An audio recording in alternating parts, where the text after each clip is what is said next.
आज एक important numerical करेंगे जो कि एपरेंट डेप्थ और रियल डेप्थ पर बेस्ड है. An air bubble in a glass slab of refractive index 1.5 is 5 centimetre deep when viewed from one surface.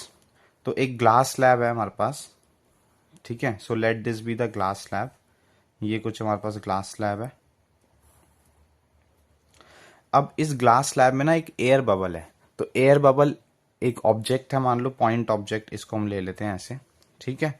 इसका ग्लास स्लैब का हमें रिफ्रैक्टिव इंडेक्स उसने दे रखा है 1.5. Is 5 centimetre deep when viewed from one surface. तो let's say ये surface है, इस सरफेस के अक्रॉस आपने देखना है.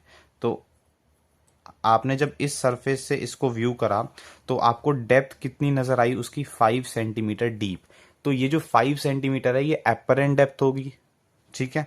तो 5 centimetre is the apparent depth when viewed from one surface and 3 centimetre deep when viewed from opposite face. तो एक फेस अगर आपने ये कंसिडर करा है तो ऑपोजिट फेस ये वाला कंसिडर होगा. अब जब अगर आप इस फेस के अक्रॉस इस एयर बबल को देखोगे तो यहां से देखोगे ना, तो यहां से देखने पे इस एयर बबल की एपरेंट डेप्थ कितनी नजर आई है?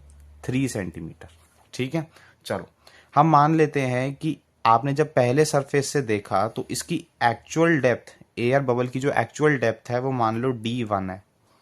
और जब आपने दूसरे सरफेस से देखा तो दूसरे सरफेस से इसकी एक्चुअल डेप्थ मान लो D2 है. अब हमें कैलकुलेट क्या करना है? The thickness of the slab हमें बतानी है, ठीक है. और ये बता दूं मैं, ये नीट NEET 2016 में आया था, ठीक है. तो D1 इसकी एक्चुअल डेप्थ हो गई from the first surface and D2 actual depth हो गई फ्रॉम द सेकंड सरफेस. तो हमसे वो थिकनेस मांग रहा है, तो ऑब्वियस सी बात है जो थिकनेस होगी ग्लास स्लैब की वो तो सिंपली D1 प्लस D2 होगी. अब D1 और D2 ही हमें फाइंड करना है, ठीक है. तो यहाँ पे अब जब मैं फर्स्ट सरफेस के लिए लेता हूँ, so let this be surface 1. तो सरफेस 1 पे जब हम अप्लाई करेंगे अपना formula real depth apparent depth का, तो फॉर्मूला होता है D' is equals to μ1 upon μ2, ठीक है. ये पहले भी हमने डिस्कस कर रखा है formula, where D' is the apparent depth and D is the real depth. ये हमेशा सरफेस से ही मेजर होती है, ठीक है. तो जब आपने फर्स्ट सरफेस पे देखा तो फर्स्ट सरफेस पे एपरेंट डेप्थ हमारी कितनी आई थी? 5 सेंटीमीटर. तो 5 सेंटीमीटर और डी होती है actual depth from the first surface, वो हमने D1 लेट करी है. तो let this be D1 is equals to, अच्छा, μ1 होता है refractive index where the refracted light goes.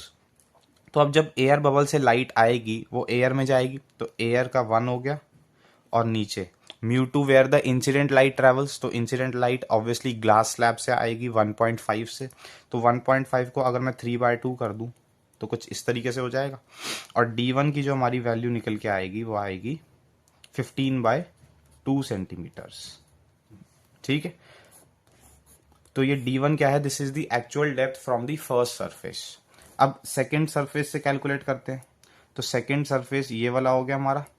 अब सेकेंड सरफेस पे जब आप सेम फॉर्मूला यूज करोगे तो D' यानी apparent depth from the second surface वो 3 सेंटीमीटर है. और real depth from the second surface कितनी है? D2 is equals to μ1 where the refracted light travels. तो अब एयर बबल से लाइट ऐसे नीचे की तरफ आएगी, क्योंकि आपने नीचे ही तो देखना है इसको. तो नीचे की तरफ जब लाइट आएगी तो एयर में जा रही है फिर से, तो फिर से एयर, और नीचे फिर से ग्लास, इंसिडेंट लाइट ग्लास से आ रही है. तो यहां से जब आप देखोगे तो D2 की वैल्यू कितनी आ जाएगी? 9/2 सेंटीमीटर्स. अब सिंपली उसने हमसे क्या मांगी है? Thickness of the slab which is nothing else but D1 and D2 का सम. तो इन दोनों का जब सम करोगे तो 15 + 9 that is 24/2 which is equals to 12 centimetre. तो this is the thickness of the slab, ठीक है. ऑप्शन नंबर कौन सा बना हमारा? D.